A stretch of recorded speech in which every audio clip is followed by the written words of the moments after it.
right, Hey. let's get started. Welcome everybody. Thank you so much for joining us. What I'll do is I'll go ahead and quickly introduce Vegan Greens for those of you who are new or not Green Party members, and then we'll get into the presentation. So real quick, Vegan Greens is a very young special interest group affiliated to the Green Party of England and Wales. We started off as an informal group in 2024 and got ratified in October 2025.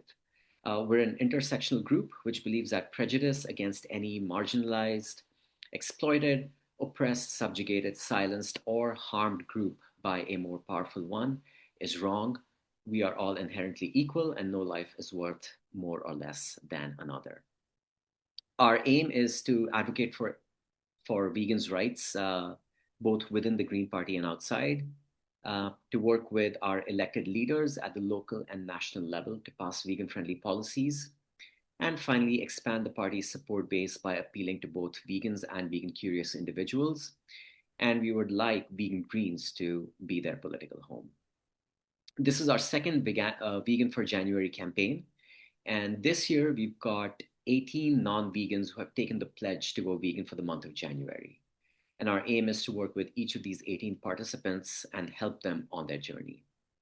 Our campaign so far has been a blast. Our members have been sharing recipes, tips on cooking, basic substitutions with all of our participants. We've also assigned buddies to provide a hyper-personalized experience to our participants.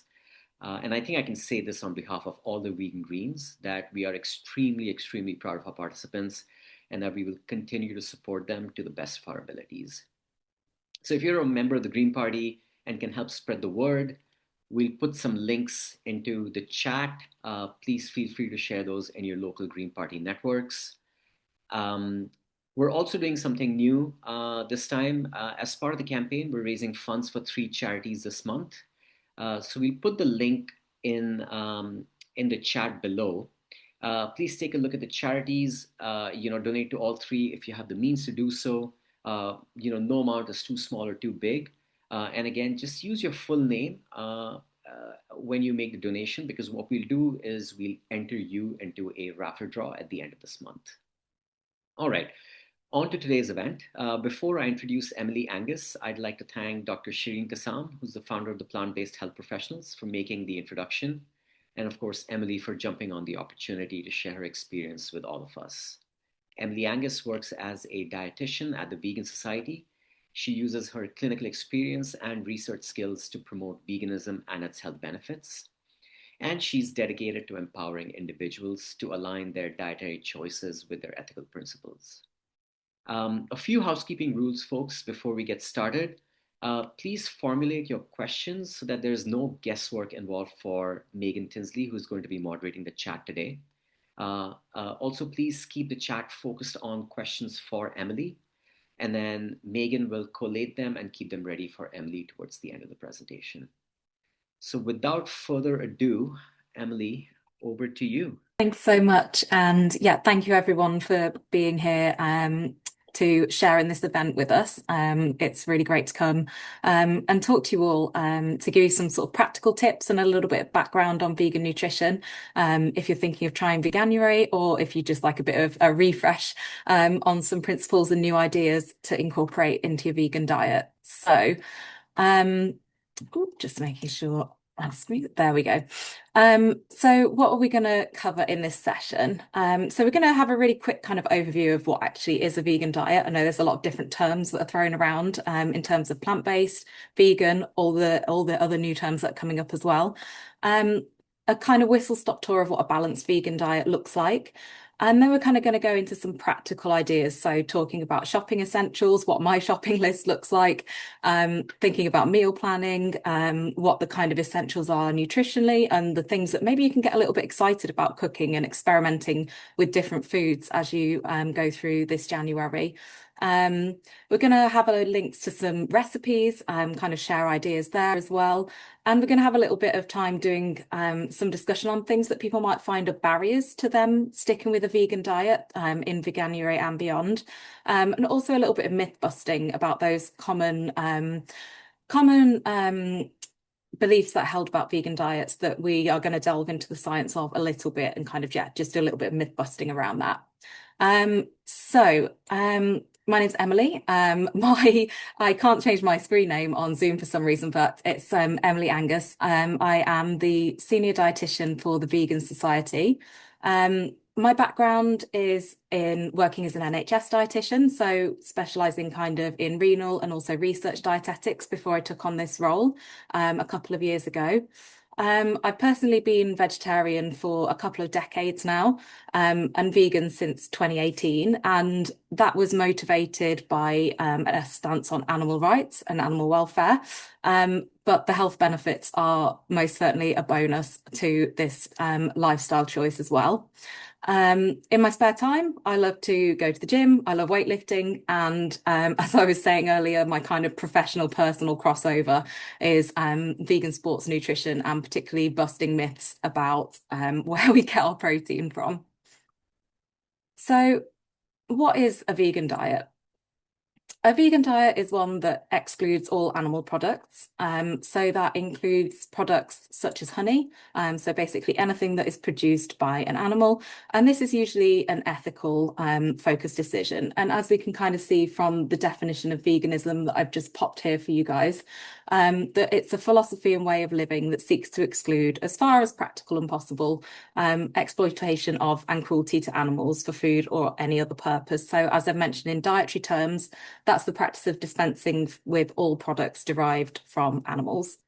There are some other terms out there that there is some crossover between the different terms. Plant-based is one that's been very much, I would say, in the sort of mainstream conversation for a couple of years now. This is sometimes also called plant predominant or plant rich, which is another one that's coming in at the moment. And this is primarily or exclusively consuming foods that are from plants. In kind of clinical terms, that is denoted as sort of more than 85% of calories coming from plants. Some people kind of may identify as plant-based rather than vegan, whilst also following what we would consider a vegan diet. But there is a little bit of kind of nuance and a little bit of nuance within those terms. There is also whole food plant-based diet that you may have heard mentioned over the past couple of years. And that is a plant-based diet in which most of the foods that are eaten are from plants, but also it's from whole or minimally processed plants. And I'm sure that Dr. Shireen Kazan will talk to you a bit more about the health benefits, particularly associated with dietary pattern, as well as a vegan diet later on in the month. And then flexitarian, which we kind of understand to be primarily plant-based with occasional animal product consumption. But again, there's kind of, other than the term vegan, I guess there's some kind of flex within these terms, and they may mean something slightly different to different people. So it's always worth clarifying. And yeah, people feel comfortable using different terms. Personally, I will always identify as vegan, coming from the ethical stance, but other people may feel differently. So it's just an interesting and ongoing conversation, really. What does a balanced vegan diet look like? So this is going to be, as I said, kind of a whistle-stop tour. You might recognize on kind of first view this as the Eat Well guide. This is a vegan version, so called the VeGn Eat Well guide, which was created by the Vegan Society to kind of reflect dietary guidelines in the UK within a vegan diet. I'd like to say that actually, if you recognize quite a lot of this already, that's because there's a surprising amount of foods in our diets that are what I would call accidentally or naturally vegan. So we're particularly thinking about our fruit and vegetables. And we can see here, again, we've all heard potentially of that 5 a day. Also thinking about eating a variety of different fruit and vegetables. We know that variety is good for getting of different nutrients in our diets, different colours often, which is one of the cool things about food science. Different colours are often associated with different nutrients because that's different chemical compounds. And also diversity is really good for our gut health. The carbohydrate section might be another one that you recognize most of the foods in. Again, a lot of carbohydrates tend to be naturally or accidentally vegan. So particularly things like potatoes, a lot of different breads, couscous, rice, other grains, already things that you may be including in your diet that also happen to be vegan. And this is one of the barriers sometimes I think people think, oh, I've not really tried vegan food before, but there are a lot of foods that people already are eating that would fit within a vegan dietary pattern. And that can kind of form a basis for actually, when you're undertaking dietary change, thinking about those things that you can keep the same as well as the things that you're changing. Where you might see a little bit of difference is potentially the fat section. So when we're thinking about vegan sources of fat, we're thinking about those that obviously come from plants. The great thing about those is that a lot of them are unsaturated, so they're very healthy for our heart. Science has kind of moved away from a low-fat diet for heart health and is looking towards kind of including those unsaturated fats. So we're thinking about plant oils, things like olive oil, rapeseed oil, and things that are spreadable versions of those.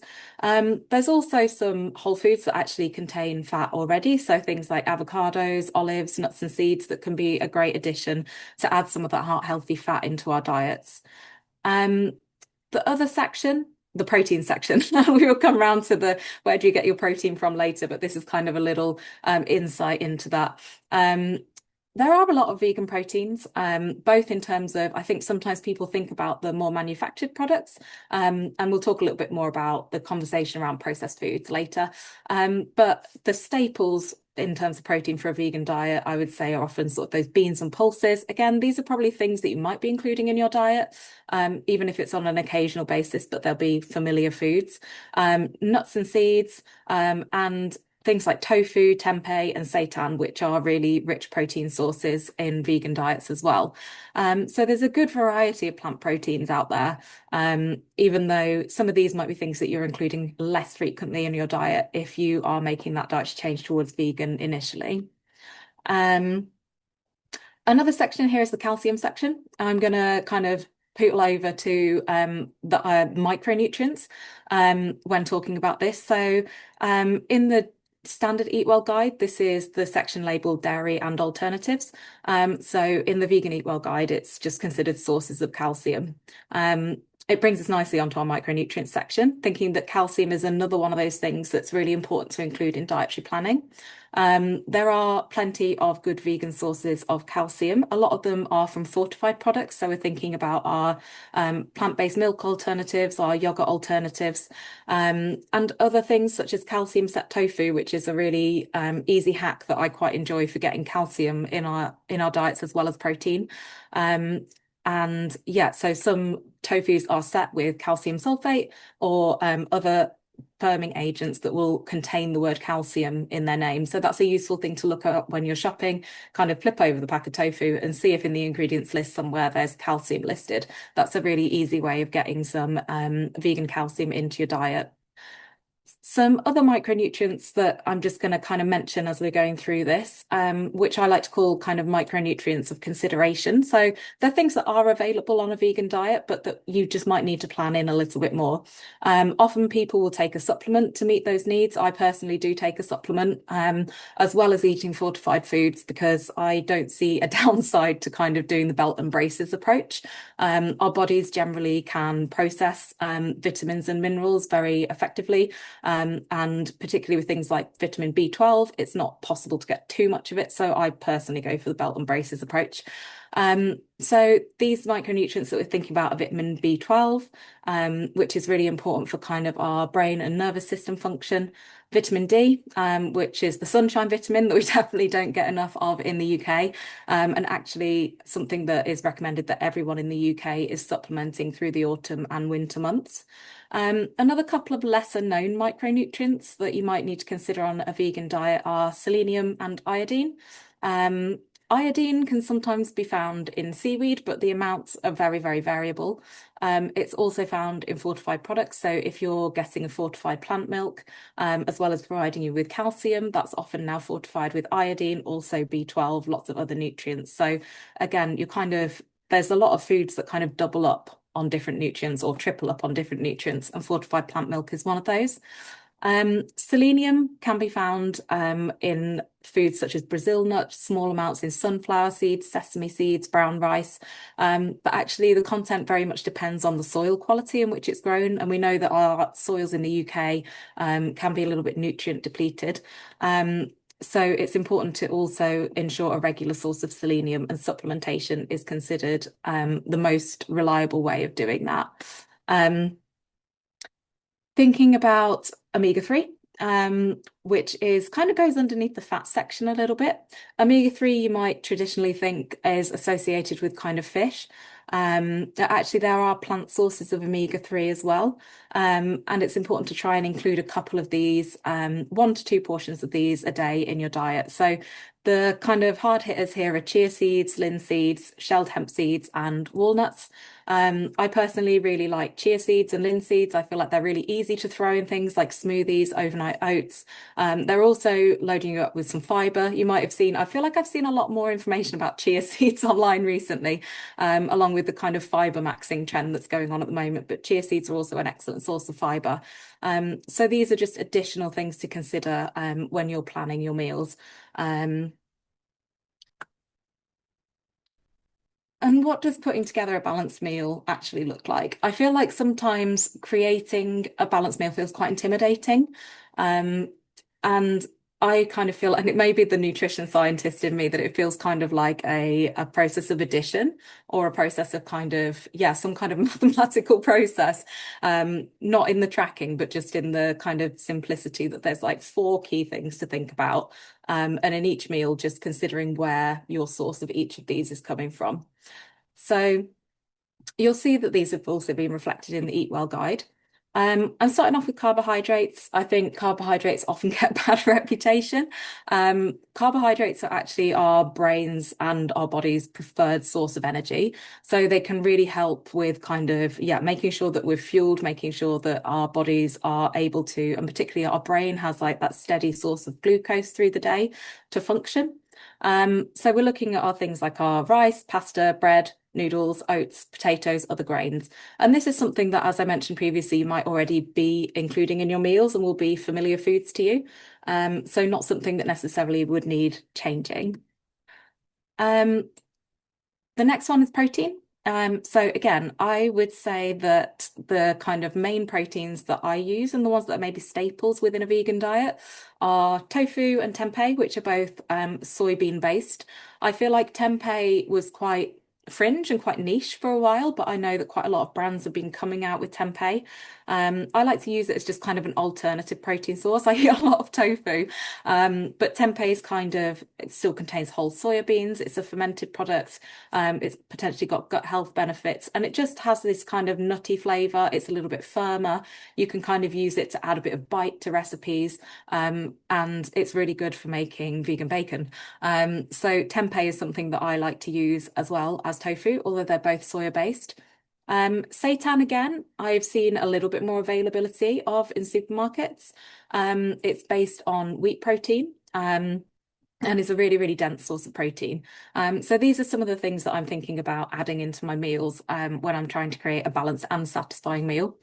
Again, our beans and pulses. You might have seen recently that the Food Foundation have been doing a campaign called Bang in Some Beans, which I think is fabulous, encouraging the UK to get eating more beans and pulses. Not only are they a really good source of protein, they're a great source of fiber. They are good for the environment, and they can be grown in the UK as well. So they're one of those things that we can grow over here, and they can help to improve the soil and kind of fix nitrogen, things like that. So they're kind of great for hitting that. They're also very cheap, which is an extra benefit of this source of protein. Soya milk and yogurt are also something that I include quite regularly. So I mentioned before thinking about choosing a fortified plant milk for your calcium needs. The main one that I tend to use is soya, just for the extra protein. As I mentioned, I do quite a lot of weightlifting, so I kind of think of these little tweaks that can just add a little bit of a protein boost into my diet. So that is my kind of standard one, and is, yeah, a really regular fixture in my breakfast for protein, calcium, iodine, B12, all of the above. Nuts and seeds can also be considered a source of protein. They're also a bit higher in fat, which, as I've mentioned, that is the kind of heart healthy fat. But when you're looking, if you're looking at kind of managing your calorie intake, they might not be the most efficient source of protein. They are really good for you, and in terms of, yeah, as I've mentioned, heart health, and they can be a good thing to just kind of throw a handful of into a snack to make it more satisfying, and keep you fuller for a bit longer as well. Fruit and veg, again, thinking of getting a variety of different fruits and vegetables across the day. Some examples from what I mentioned earlier is that orange vegetables are like a great source of vitamin A, green is a really good source of vitamin K. So again, we're thinking those different colours for different nutrients. Personally, I've started getting a subscription box which delivers kind of seasonal fruit and vegetables, and that's been really fun for me actually. And is part of that. What I've mentioned is kind of getting into that experimentation with cooking and having fun with it, because I think that's really important for maintaining a diet that fits around your life and that you feel good in. But I've really enjoyed getting a subscription box because it delivers different things each week. It's kind of a surprise and it encourages me to look up and try new recipes. And yeah, it also means that I'm getting a good variety and then trying new things.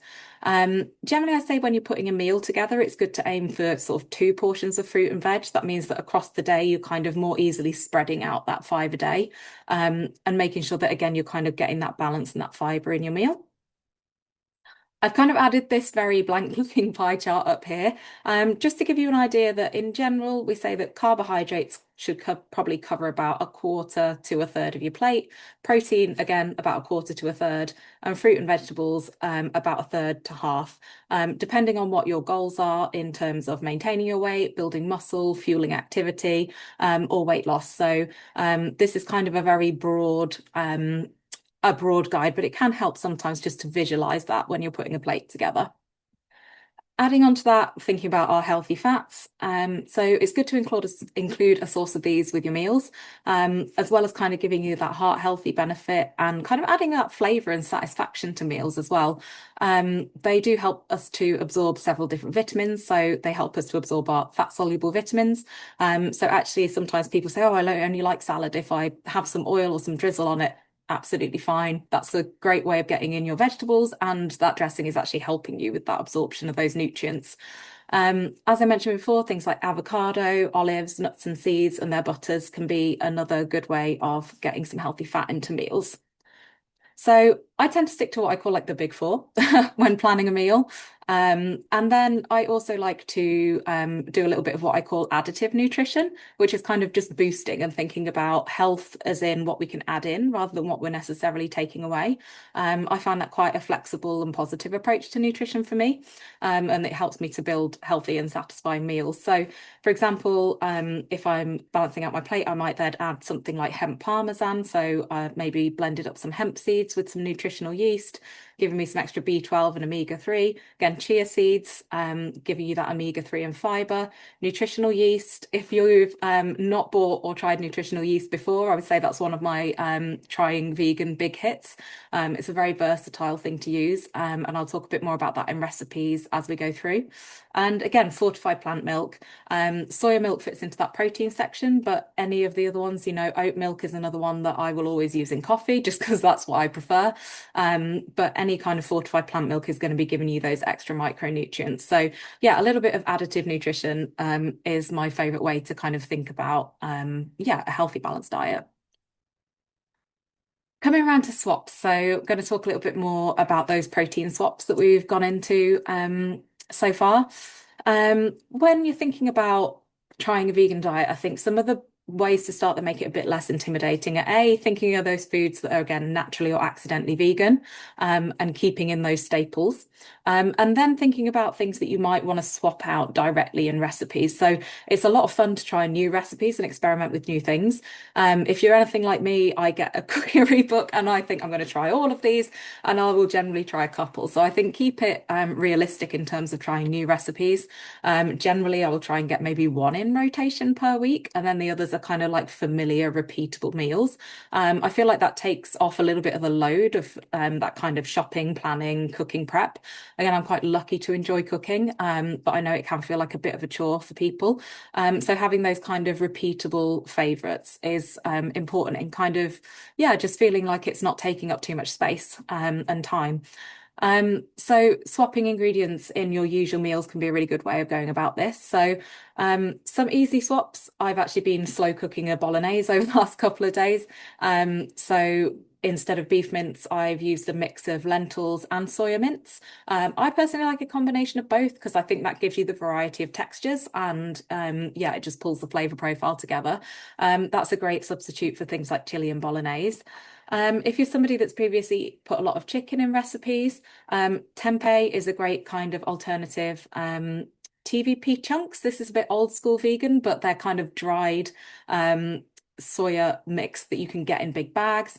A great thing about those is you can throw them into recipes. They absorb all the flavor of the sauce that you're cooking in them really well. They're really cheap, they're shelf stable. I always have a massive bag of those in the back of my cupboard so that I can just chuck them into things like curries or pastas. Firm tofu is another really good one. Um, and actually, as I've found that as I've gone through my vegan journey, I actually quite like using beans as an alternative to things like chicken or fish, for example, in curries. So I really enjoy adding butter beans to a Thai curry, or yeah, also chickpeas are another one that I tend to chuck in. And again, I'd maybe tend to use a couple of these in recipes, but that's just my kind of personal preference and how things have fallen for me. So, for example, I might make a Thai curry and add some tofu, but also some butter beans in. I feel like that, yeah, just keeps the variety up and is makes the meals more satisfying for me. Tuna. If you've not tried a chickpea mash before, I've got a link for the recipe for one of those in the later slides.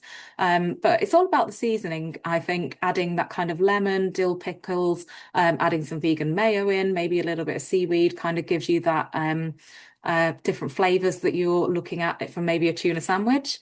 Um, Again, soya milk, a great alternative to dairy milk, particularly being quite equivalent in protein. Coming back to nutritional yeast, when thinking about our cheese, there's a lot of commercial kind of cheese alternatives out there, which I do use as well, depending on the recipe. But nutritional yeast is really, really good for making sauces. Again, it's a great source of B12, it's a good source of protein. Sometimes, again, I'll add both. Some commercial sort of vegan cheese and nutritional yeast in, depending on the flavor that I'm trying to get.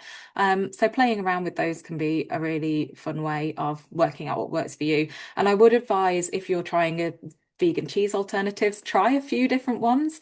Maybe ask somebody that's been vegan for a while which ones they recommend, because they definitely vary quite a lot in flavor and the different recipes that I would use them in. And I think sometimes people try one and maybe get put off.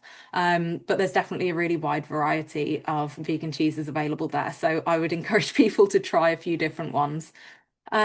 In terms of eggs, again, there are commercial alternatives available. I personally, both for the kind of nutritional profile and for the cost, like to do scrambled tofu. Using a mixture of kind of silken and firm tofu, frying that off in a little bit of vegan butter or oil, adding some nutritional yeast, adding some garlic, kind of stirring it all through. And that's kind of my preferred egg alternative. But there are also some available that you can buy. And actually, I think that there's a brand that does some kind of scrambled tofu alternative. That you can buy ready-made as well, if you're looking to try it without kind of committing too much to trying and developing that recipe. I've kind of focused on like more kind of whole food swaps here. Um, just because I think that these are maybe the ones that people don't intuitively think of as quickly if they've not tried a vegan diet before or not familiar with vegan foods. But there are many commercial alternatives that exist for things like mince, chicken pieces. There's even a vegan tuna now, which is actually really excellent. I was quite surprised when I tried it. So it's a great time to explore around supermarkets for Veganuary. Often they will have extended ranges, so it's yeah a good time to go out and just try some different products and see what you like and what you might like to keep in regular rotation. I'm not going to pause too long on this. I think that the slides will be distributed later, so you can have a little look through this. But I thought it might be handy to kind of pop down my shopping list essentials. This is kind of what I buy on a very regular rotational basis that will kind of make up the basis of most of my meals. It tends to be a mix of things that I can chuck in the freezer, and I find these really, really great time savers and also great for reducing food waste, to be honest, particularly with fruit and vegetables. Um, Also yeah, so a list of my fridge essentials, which kind of includes a few different proteins. I'm really into chutney at the moment. I got some from a market store when I was up in Scotland that was quite like a few different locally produced ones, and I'm kind of getting into experimenting with different chutneys. And also marinades. I always have some kind of sauces in my fridge, ready to kind of chuck onto things if I want a quick option for seasoning. Um, some of those staples that I mentioned, like your fortified plant-based milks and fortified yogurts. And then, yeah, my fruit and veg that come from my weekly subscription box. Cupboard essentials, I've kind of already mentioned a few of those. I always have some kind of bread in and always oats, linseeds, chia seeds, occasionally nuts and seeds. Occasionally like nuts and things. I tend to be more of a seeds person personally, but again, that's just a personal preference. I always have dried lentils, TVP chunks, tins of different types of beans and pulses, chopped tomatoes and tomato puree, because I feel like there's a hell of a lot that you can make out of those ingredients by just adding a few herbs and spices and maybe some of the vegetables that you've got for the week. Again, those carbohydrate staples to kind of complement those. I tend to always have like pasta, rice, and quinoa in. A jar of peanut butter, stock, and then as I've mentioned, lots of herbs and spices. I love my spice rack. Again, I feel like there's quite a lot that you can make out of staples once you've got that herbs and spices kind of complement in your house. I find that I have to buy a lot less again on regular rotation because they're just kind of there and ready for me to use. And vegetable oil as well. So yeah, that kind of is my rotational shopping list. And again, January is a great time to go and find new vegan products at mainstream supermarkets. So at some point, I'll be doing a wander around and seeing what I can get, particularly things that are like dried, tinned, or canned that I can keep and save to use across the year. Some meal ideas. These links are clickable, so once these slides are shared with you, you should be able to follow these if there's any that look particularly good. I can hear my cat in the background, so I'll apologise in advance if she walks across. She's decided that that's the best way to get to the window and be the neighbourhood watch, basically. So you might see her in a minute. So yeah, some examples here. If any of those kind of take your fancy, feel free to click the links. A lot of these can be made with the staples that I've mentioned. They've got kind of a lot of them have been also kind of analysed by our team of dietitians. So there's some nutritional information, a little bit of information about protein. And I think there's some other recipes that I've sent around that you guys should have access to as well. So just maybe a little bit of a visual to kind of get you inspired about trying some different vegan foods. I think, again, it's a great thing to have a mix of substituting in your normal staples and then also just trying something completely different. And that is, well, I find it quite a fun thing to do. And yeah, just kind of expands the repertoire of what you're eating. And then there'll be a couple of those that make it into my regular weekly rotation and some that will end up special occasion. Moving on to some of the barriers that I think people might find when kind of undertaking a vegan diet, or to be honest, any dietary change in which there may be cooking and eating foods that are less familiar. One of those barriers is definitely time. And I know that we live in a very busy world where often the kind of time to prepare and eat even is sort of deprioritized because we have a lot on our schedules. I think there are some ways of kind of reducing that burden of time pressure or making it feel a lot easier when you're in a busy week. And one of those key things for me is batch cooking. I love to batch cook. It's probably my favorite thing in terms of yeah, just getting all of my things ready for the week. I tend to make big batches of things, particularly pasta sauces. Like I said, it's been a lentil and soya bolognese that's been in the slow cooker this week. Also soup. Got with the arrival of my kind of subscription veg box, I've got really into batch cooking soups. And then it just means that, yeah, curry, chili as well. Once I've made these, I feel like portioning them up and popping them in the fridge or the freezer. Sometimes I'll cook the carbohydrate that I want to go alongside them as well. So pasta with the bolognese or some rice to pop with the curry. And I'll put them in individual portions and pop them into the freezer. And then I feel like I've got a homemade, nutritious, ready meal kind of ready to go when I'm short on time in the week. This also works for things like breakfast. So I will often put together a works week of overnight oats in kind of an airtight containers in the fridge. So just kind of mixing together some oats, fruit, soya milk, and yogurt, maybe a little bit of protein powder, some linseeds and chia seeds, and kind of prepping up a batch of overnight oats for the week, which means I can grab and go. I'm lucky to work from home, so I can eat my breakfast at home, but it's also great if you're commuting, if you've got that in a sealed container ready to go, and you know you've got a nutritious start to your day. Getting creative with appliances. I think my favorite is definitely my slow cooker. I am a big fan of one pot meals, so I like to just kind of be able to chuck everything in and let it sort of cook itself over a few hours. Um, I think that's a way of kind of making really easy, nutritious meals. So again, whether you're throwing in some sort of coconut milk, making a Thai curry, adding some vegetables, chucking in some TVP chunks, letting them soak up that liquid, whether it's a bolognese, a chili, and there's lots of recipes that maybe call for being cooked on the hob that you definitely can cook in a slow cooker. So that's probably the appliance that gets the most uses the most of my electricity bill in terms of cooking. And yeah, it's a really good way of just being able to walk away and leave something to cook and know you've got that to come back to. I do also tend to use my air fryer a little bit. I think that's another appliance that I find quite a good time saver. It depends on the type of meals that you cook, but that's another one that I use probably more frequently than my oven. Um, Another couple of things that I found helpful is pre-mixing dry ingredients. So I've mentioned overnight oats. I tend to chuck together the oats with chia seeds, flax seeds, maybe a little bit of peanut butter powder, sometimes some soya protein crispies, and I'll kind of just toss that all together, put it in a big cereal tub, and then that's kind of ready to go. And I don't have to really think about that when I'm doing my weekly meal prep.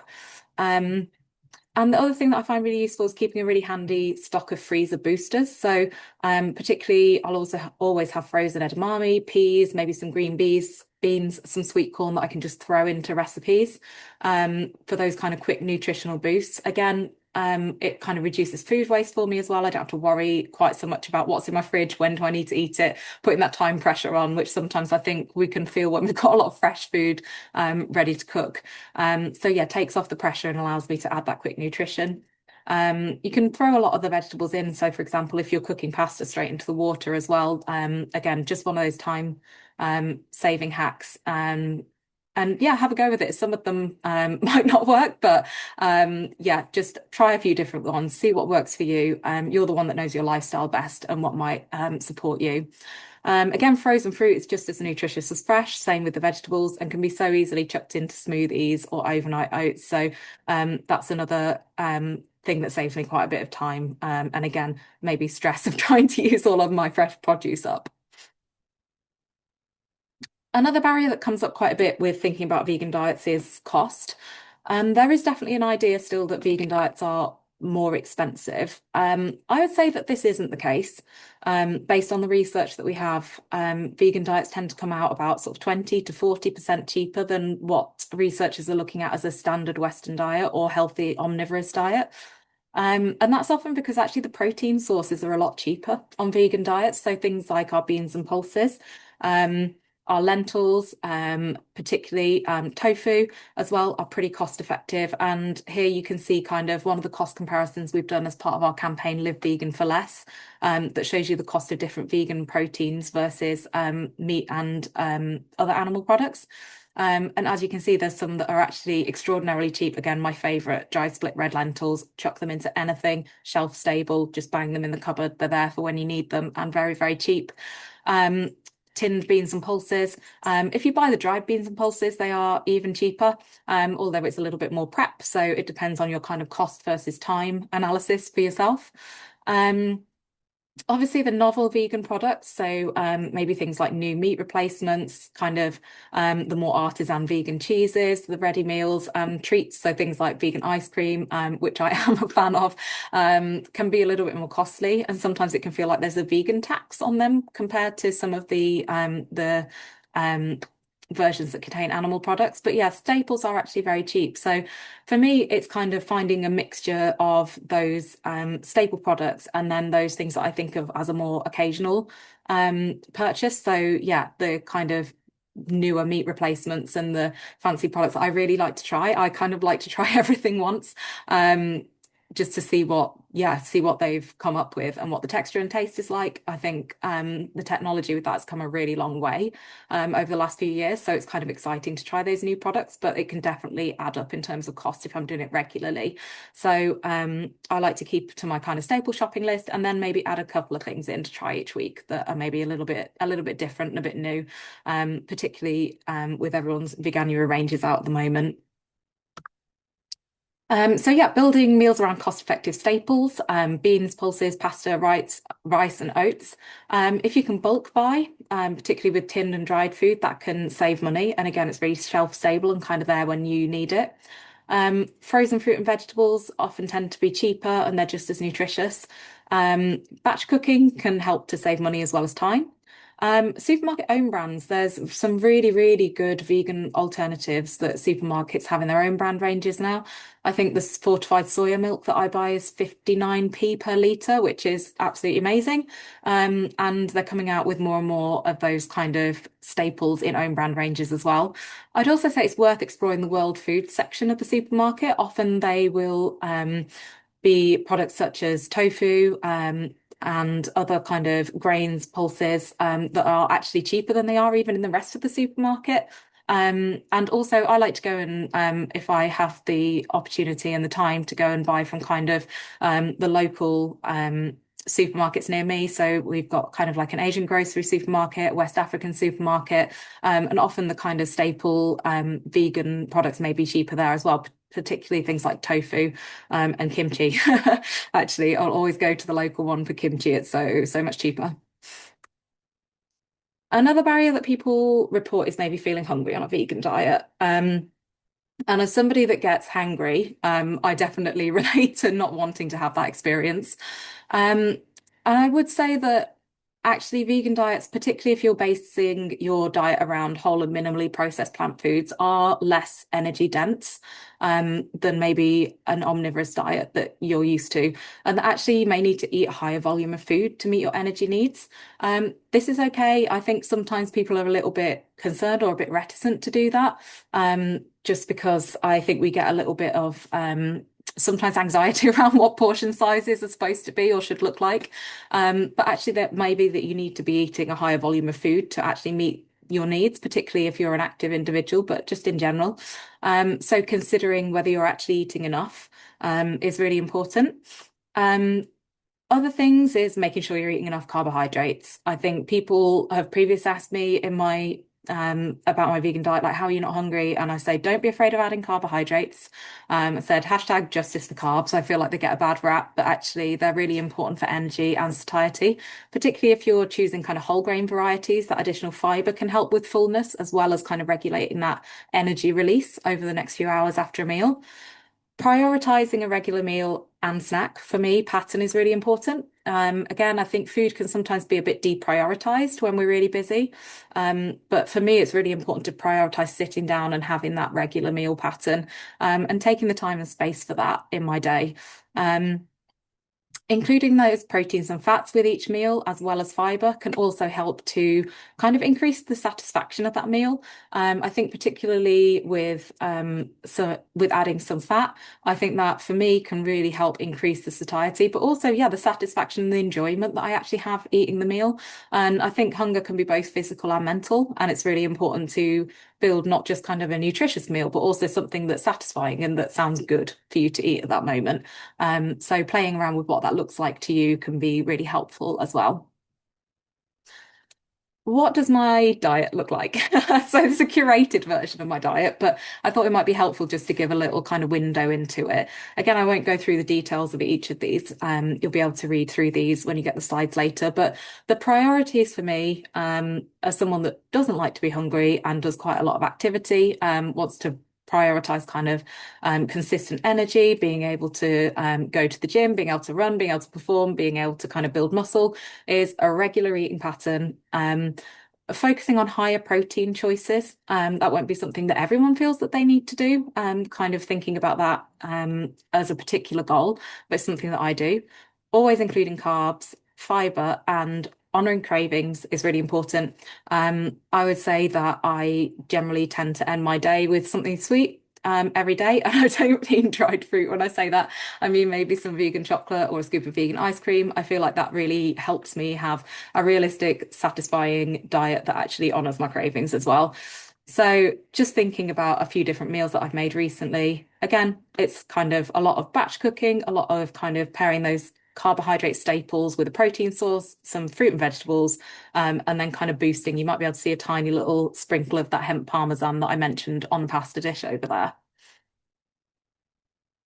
Moving on to myths. So I know that I've mentioned protein a few times during this talk, but it is definitely one of the really pervasive myths when it comes to a vegan diet is that the protein is somehow lacking or maybe inferior to animal proteins. Fortunately, both of these are untrue, and a balanced vegan diet can definitely meet our protein needs. And actually, most people don't need to over consider their protein. I feel like there's definitely been a trend towards high protein everything recently, which has maybe made people even more acutely aware of thinking about their protein. But actually, most people just need to include a dense and adequate source of protein with each of the meals that they're having, and potentially with snacks as well, if you're somebody that tends to eat a little bit more, little and often, yeah, including satisfying snacks that include protein. Um, and we also know that replacing animal protein with plant protein has really far-reaching health benefits in terms of our chronic disease risk. And I won't go into that now because I know that Dr. Kassam is going to talk more about that later in the month. I think a key point to consider is that actually most people in the UK are over-consuming protein, and this is primarily from animal protein sources. So we know this from kind of like national diet and nutrition surveys, and other nutritional insights that we get from the population. And if you did want to calculate your protein requirements for the general population, it's 0.75 grams of protein per kilogram of your body weight per day. So the most simple calculation, for example, would be for somebody weighing 80 kilos going at 1 gram per kilo per day is 80 grams per day. And for athletic individuals, this may be a little bit higher. Depending on the type of activity you're doing, you might want to aim for kind of 1.2 to 2 grams of protein per kilo per day. Personally, again, my main sport is weightlifting, so I do tend to aim on the higher end of that. And I do still find myself able to meet those needs on a vegan diet. Without having to consider it too much now, actually, now those habits are kind of in place. But yeah, it may be worth, if you're somebody that's particularly interested in your protein requirements, just sort of calculating that and working out what that might look like for you. And then that can just help inform your choices initially. Once they become habits, you don't really need to think about it as much, I would definitely say. Some plant foods do contain all 9 essential amino acids, so they'd be considered a complete protein. And these are the ones based on soya, also quinoa. Other sources contain a variety, but not all amino acids, but they can be combined with other protein sources to provide the complete profile of amino acids. So an example could be rice and beans. And kind of things like yeah, dal with rice. So pulses and rice are the really classic one. And actually, interestingly, we can find that echoed across lots of different cultural eating traditions, is that there's quite a lot of dishes in which proteins are naturally combined. However, I do want to say that it's important to realize that we don't need to complete our proteins in every meal.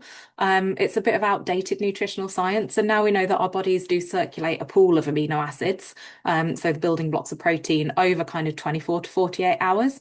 And as long as we're getting a variety of different protein sources across the day, our body will kind of do the rest with making sure that they're combining in the right way and allowing us to build muscle. So I think that's something, again, to try and not overcomplicate it. It might be that you're consuming complete protein sources or you're completing protein sources in a meal, but it's not something that we necessarily have to do. I've kind of highlighted some good sources of protein here on the side. And some of them we've spoken about already. So I've highlighted my favorite ones for kind of particularly for like muscle building and for a really good protein to calorie ratio, which is something I think about with my particular activity. So things like our dried soya protein, seitan, tempeh, firm tofu, and edamame. Frozen edamame are a great way of just adding a bit of an extra boost of protein. I would say that in my meals, I tend to end up with what I'd consider like a primary source of protein. So one of the ones I've highlighted, and then maybe another one. So the grain that I have might be buckwheat or quinoa, adding a little bit of extra, or I may have soya mince and beans and pulses in the same meal. Again, it's kind of working out what works for you, what you actually like taste-wise, what you need, and kind of the recipes that you find fit, particularly for you. Another myth, processing. So ultra processed foods have been a really, really hot topic, I would say probably for the last couple of years. And vegan diets have definitely borne the brunt of that in the media in many cases. I think it's important to note that actually the average UK diet currently consists of about 57% ultra processed foods. So this isn't a thing that's universal to veganism. It's actually something that we need to consider across all dietary patterns. And actually, balanced vegan diets, as we've discussed, include a lot of minimally processed and whole plant foods. It's really important to note, as well as that, not all ultra processed foods are associated with negative health outcomes. So I know there's been a lot of press around the science behind ultra processed foods being linked with increased risk of chronic diseases, obesity, things like heart disease, maybe certain cancers.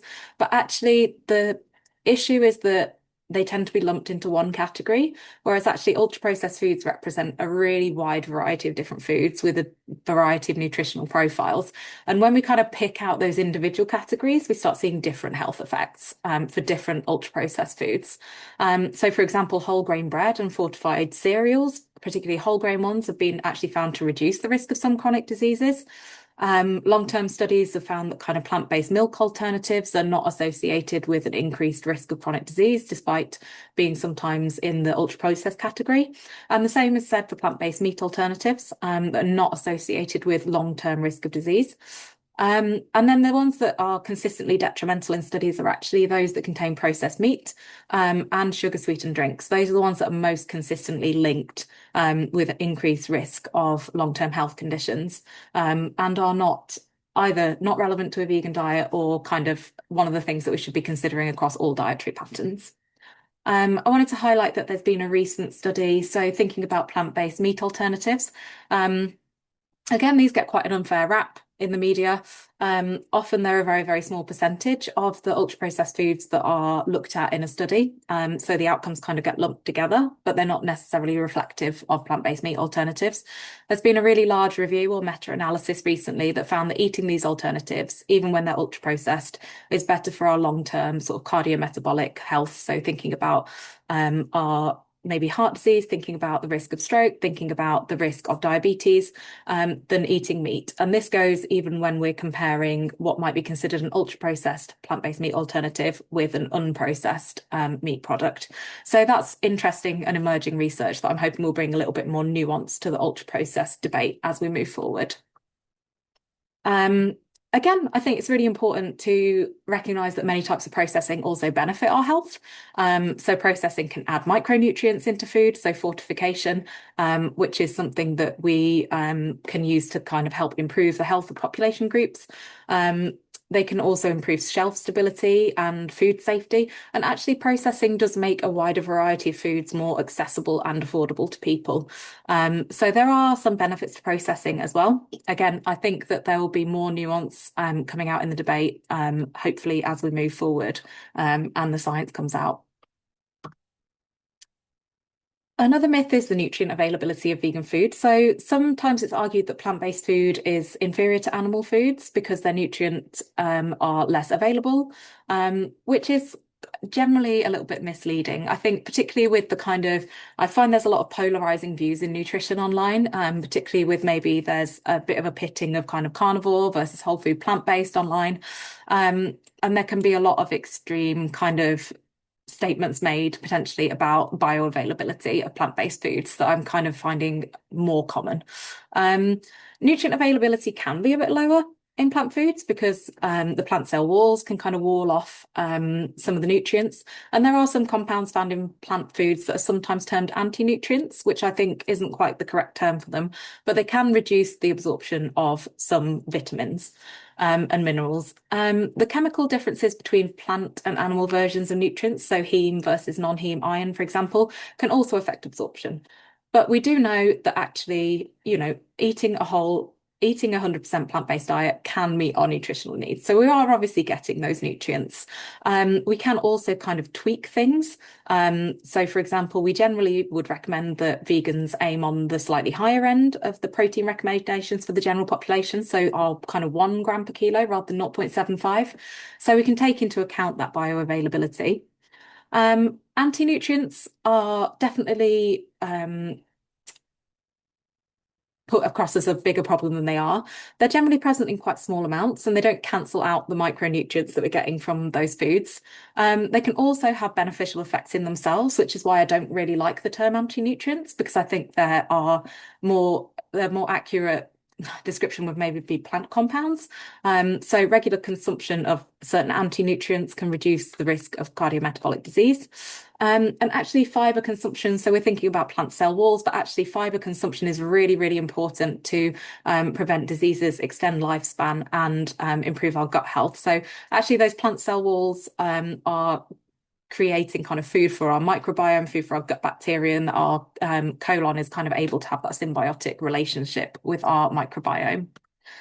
Um, and we can use food science to increase the absorption of plant-based nutrients. So when we're thinking about practical nutrient absorption, some of my tips would be to pair iron-rich foods with foods that contain vitamin C.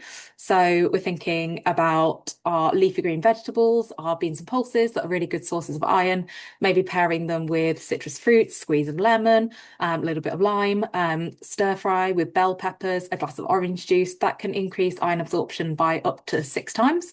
There's also evidence that our body actually adapts if we're following a 100% plant-based diet over the long term. Our body adapts to more efficiently absorb plant-based iron. So again, just an example of how smart the body can be and that it really kind of wants to achieve that homeostasis. Another way of increasing nutrient availability can be soaking, fermenting, sprouting, or boiling things like beans, pulses, and grains. Again, as I've mentioned, anti-nutrients are generally present in small amounts and don't cancel out the effects of the vitamins and minerals in a food. But if you would like to decrease their kind of concentration, these are ways of doing so. And as well, so soaking, fermenting, sprouting, they can all help with the digestibility of beans and pulses. So for people that maybe struggle a little bit with gastro symptoms or bloating when they're eating beans and pulses, these can be ways to kind of break down some of those cell walls, release those nutrients a bit more, but also make it a little bit easier to digest. Another thing, which I don't follow myself, I always have coffee with my breakfast, although that is the only meal of the day that I have coffee or tea with. Avoiding drinking tea or coffee with meals can help with nutrient absorption, as compounds called tannins in these drinks can reduce absorption of nutrients such as iron. It hasn't prized my morning coffee from my cold, tired hands yet, but it is a useful nutritional knowledge to have. A final tip, when thinking about those plant cell walls and maybe the ease of digestion of nutrients, buying ground versions of foods can actually help you to absorb more nutrients than eating them whole. So for example, flax and chia seeds, if you're buying them ground or you're kind of whizzing them up yourself, whizzing them up in smoothies, that releases more of the omega-3s, it releases more of the nutrients. So again, that kind of just does a little bit of pre-digestion of that food for you, breaks down those plant cell walls and allows you to unlock those nutrients a little bit more easily. I feel like I have spoken at you for quite a while now, so thank you very much for listening. I hope that these have been useful tips. As I said, the slides will be available for you after the session if you want to go back and have a look, have a click on some of the recipe links, look at some of those kind of shopping lists and maybe meal planning as well. So yeah, thank you very much for listening, and I'll kind of move on to questions now. Wow. Thank you, Emily. That was extremely, extremely helpful. So much knowledge in there. Thank you. Uh, so just moving on to the questions, we have just a few minutes. So if people do need to leave, feel free to. As a reminder, this is being recorded and it will be shared publicly. So you will get answers to your questions. But Emily, you've also done a fantastic job of anticipating the questions that we had and responding to a lot of the questions in the chat already in your presentation. Jen had asked the protein question, which Jen then said you've answered completely. Prashant asked the UPF question, which you also answered thoroughly. So really, most of what remain are more specific questions that I think you could probably answer in quick fire motion.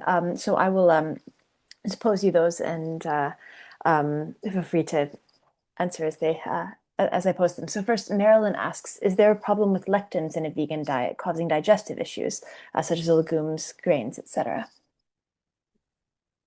So I mean, it varies individually. Some people have no problem with digesting beans and pulses, and some people might find that their digestive system is a little bit more sensitive. Um, for those people, there are some tips, and I will share actually a plant-based health professional's fact sheet on bloating that I find really helpful when considering the potential effects of beans and pulses on the gastro system.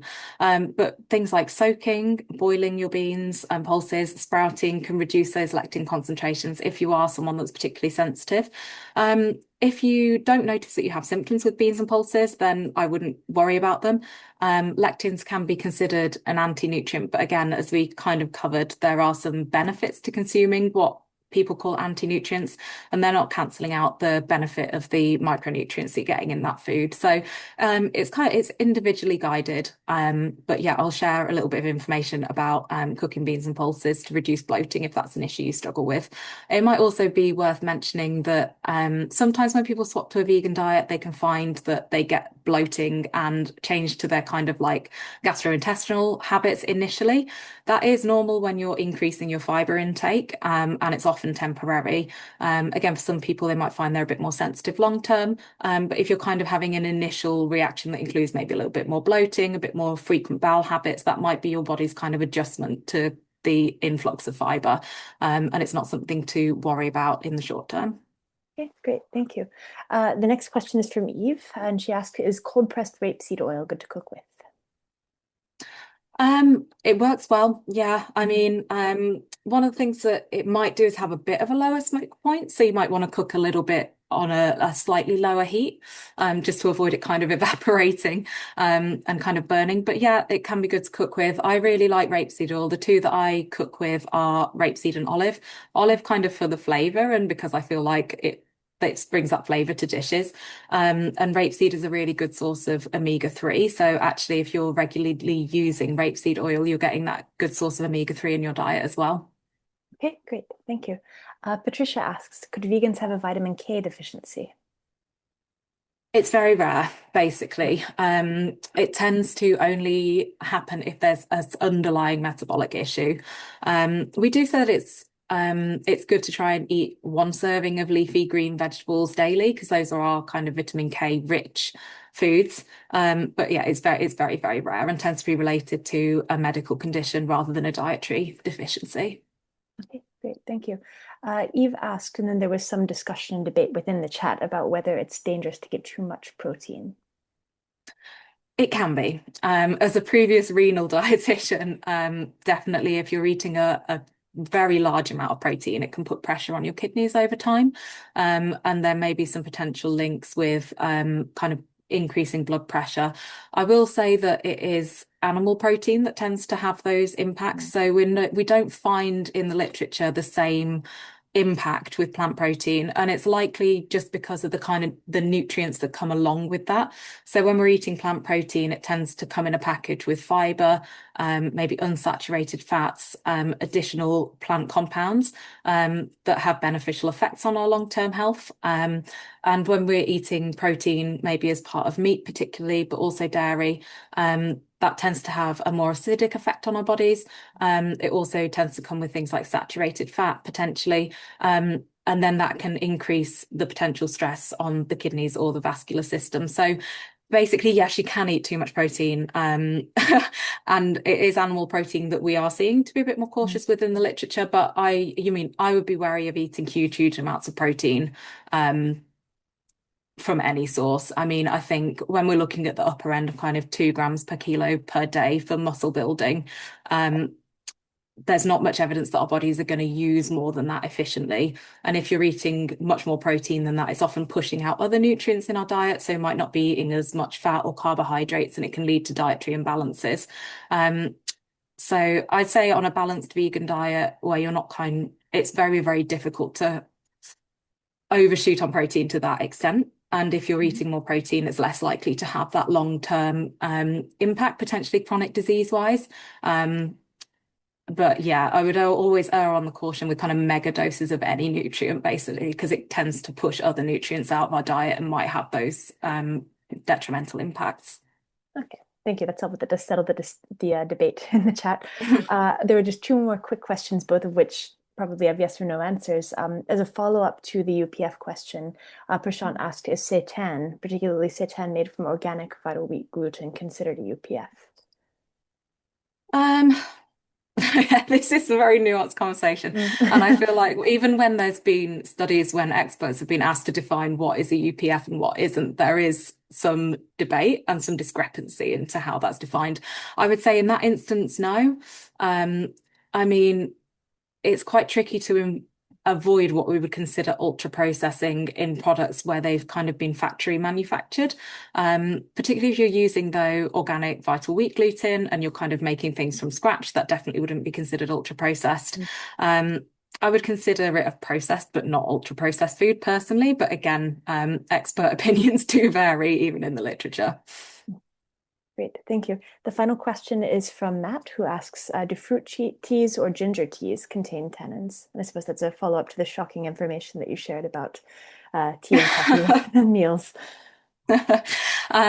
No, in terms of the same, it's like black teas and coffee that contain those tannins. So fruit teas are a really good alternative.